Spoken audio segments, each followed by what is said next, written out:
শেখ হাসিনাকে ফ্যাসিস্ট বলি না, আমি রিপিটেডলি একটা কথা বলেছি, আমরা যদি শেখ হাসিনাকে ফ্যাসিস্ট বলি টু সাম এক্সটেন্ট আমরা তাকে সম্মান করি। আমরা সময় থেকে বেশ খানিকটা পিছিয়ে আছি, ঠিক সে অর্থে বক্তৃতা না, কয়েকটা ছোট ছোট কথা বলে শেষ করতে চাই। আর শুরুতে আমি এই জাদুঘর তৈরির পেছনে যারা নিরলসভাবে কাজ করেছেন, মানে আমি গতকাল গভীর রাতেও AKS অর্জন করলো Guinness world records. AKS phone করেছি এর কর্মীদেরকে এবং জাদুঘরের ভারপ্রাপ্ত ডিজি তানজিমকে, এবং এখানে আমি মুস্তফা সরোয়ার ফারুকীকে দেখতে পাচ্ছি। এই জাদুঘর শুরু থেকে যে স্ট্রাকচারে দাঁড়িয়েছে সেটার পেছনে তারও খুবই লিডিং অবদান আছে, এবং এই কাজটা কতটা টায়ারিং, কতটা পরিশ্রম সাধ্য এবং কর্মীরা কি অকল্পনীয় রকম পরিশ্রম করেছে সেটা আমি অন্তত শেষের এই একটা অংশে এসে দেখতে পেরেছি। আমি তো সবার প্রতি কৃতজ্ঞতা জানাই। খুব নিখুঁত জাদুঘর হয়ে গেছে সেটা বলছি না, এটা একটা ইভলভিং প্রজেক্ট। আমরা দেখতে থাকবো, নতুন নতুন ভাবনা আসবে, কারণ আমি দেখেছি আমি যখন প্রতিবার গেছি নতুন কোনো একটা চিন্তা মাথায় হয়তো এসছে, এবং আমরা চেষ্টা করব যারা এটা দেখবেন প্রত্যেকে এটার ফিডব্যাকও দিতে থাকবেন, যাতে আমরা এই জাদুঘরটাকে আমাদের স্বপ্নের মতো করে সাজিয়ে তুলতে পারি। তো আমরা আসলে এখানে কী প্রদর্শন করতে চাইছি, এখানে আসলে দুটা বলা যায়। একটা হচ্ছে একজন মাফিয়া কিভাবে হয়ে উঠতে হয়। আমি শেখ হাসিনাকে ফ্যাসিস্ট বলি না, আমি রিপিটেডলি একটা কথা বলেছি, আমরা যদি শেখ হাসিনাকে ফ্যাসিস্ট বলি টু সাম এক্সটেন্ট আমরা তাকে সম্মান করি। আই রিপিট, একজন মাফিয়াকে ফ্যাসিস্ট বলা মধ্যে খানিকটা সম্মান দেয়া হয়। ফ্যাসিস্টের একটা রাজনীতি আছে।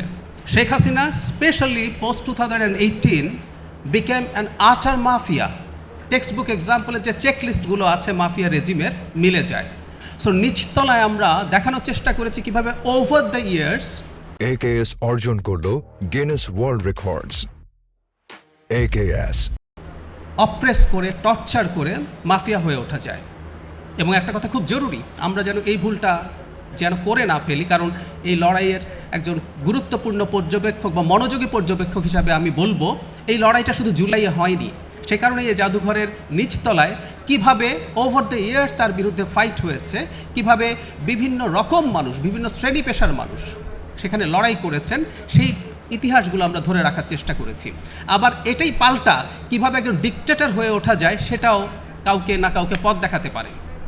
পরবর্তীতে যখন জুলাইয়ের কথা আসলো, আমার 2021 বা 22 সালের একটা বইয়ের কথা মাঝে মাঝে মনে পড়ে, how to stand up to a dictator, Nobel laureate journalist Maria রেজার বই। তো মাঝে মাঝে মনে হয় যে আপনি আসলে ডিকটেটর সম্ভবত দেখেন নাই, ডিকটেটর কাকে বলে এবং তার বিরুদ্ধে কিভাবে ফাইট করতে হয়।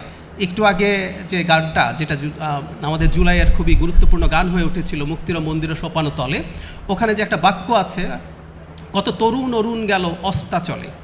আমাদের অনেক তরুণ সূর্য অস্তাচলে চলে গেছে, তার মাধ্যমে একটা ডিকটেটরের বিরুদ্ধে দাঁড়ানো গেছে এবং তাকে এখান থেকে পতন ঘটিয়ে পালিয়ে যেতে বাধ্য করা হয়েছে। সো অনেক ইতিহাস আছে এর পেছনে। আমি আশা করি এই জাদুঘর শুধু বাংলাদেশের জন্য না, পৃথিবীর জন্য, আবারও বলছি, একজন কিভাবে ডিকটেটর হয়ে ওঠে, একজন মানুষ কিভাবে মাফিয়া হয়ে ওঠে, একজন সাইকোপ্যাথ, আমি আবারও বলছি, একজন সাইকোপ্যাথ কীভাবে মানুষকে টর্চার করতে পারেন, লিখে রাখতে পারেন, সেগুলো দারুণ সব নজির এখানে আছে, নজির পাওয়া গেছে। আর একই সাথে আমাদের বীরত্বের গাথা তো থাকবেই। এবং প্রায় আমি একটা কথা বলি, এটা বলেই শেষ করি, AKS অর্জন করলো গিনেস ওয়ার্ল্ড রেকর্ডস। AKS বাংলাদেশে আরেকটা জুলাই আপরাইজিং হোক আর চাই না, বাংলাদেশে আরেকজন আবু সাইদ, ওয়াসিম, মুগ্ধ তৈরি হোক চাই না। বাংলাদেশ একটা গণতান্ত্রিক বাংলাদেশ হিসাবে গড়ে উঠতে হবে, আমরা এটা এক্সপেক্ট করি। এবং সেখানে নির্বাচনের মাধ্যমে গণতান্ত্রিক পদ্ধতিতে সরকার পরিবর্তন হবে। প্রতিটি সরকার যেই আসুক না কেন জনগণের কল্যাণের জন্য কাজ করবে, সেটা আমরা নিশ্চিত করতে চাই।